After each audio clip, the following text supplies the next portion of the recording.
King फेरो से आदेश मिलते ही blood Raven ने शैतानों की सेना बुलाकर मीरामार के बाहरी रेंगल में तैनात कर दिया और उस सेना का नेतृत्व खुद ब्लड रेवन कर रहे थे। किंग फेरो को आने वाले खतरों का पहले से ही अंदेशा था, इसलिए मीरामार के गुप्त स्थलों पर अद्भुत पिरामिड का निर्माण करवा रहे थे।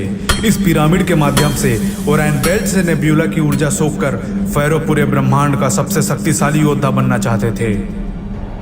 लेकिन किंग फेरो अपने भाई के मौत से बिल्कुल टूट चुके थे, इसीलिए उन्होंने एक ऐसा फैसला लिया जो शायद पूरे ब्रह्मांड से उसका संतुलन बिगाड़ सकता था।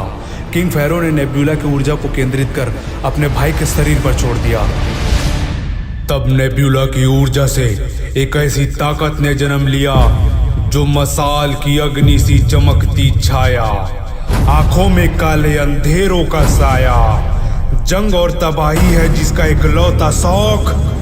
Welcome on board the mighty मैग्नारॉर।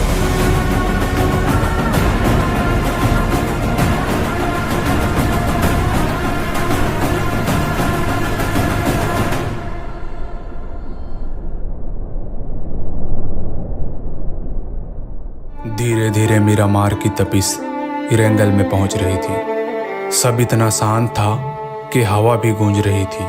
ऐसा लग रहा था मानो ये धरती खुद इस होने वाले जंग से भयभीत है। वहीं एक तरफ अपनी महारानी के स्वागत में पूरा मीरामार गूंज रहा था।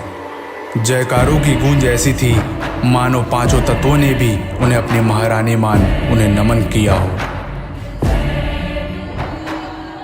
तभी मीरामार के आसमान में एक ऐसी रोशनी फैली जिसमें सूरज की पहली किरण से भी अधिक तेज था।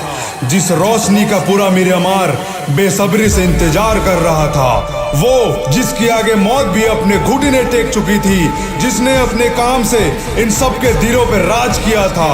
मीरामार का सबसे शक्तिशाली राजा, द सुप्रीम कमांडर किंग फेरो।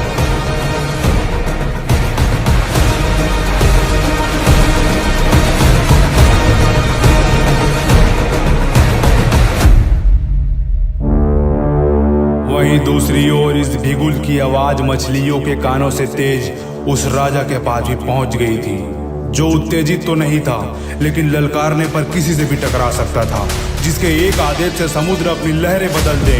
उसने भी अपना ट्राइडेंट ठोक जंग का ऐलान कर दिया था।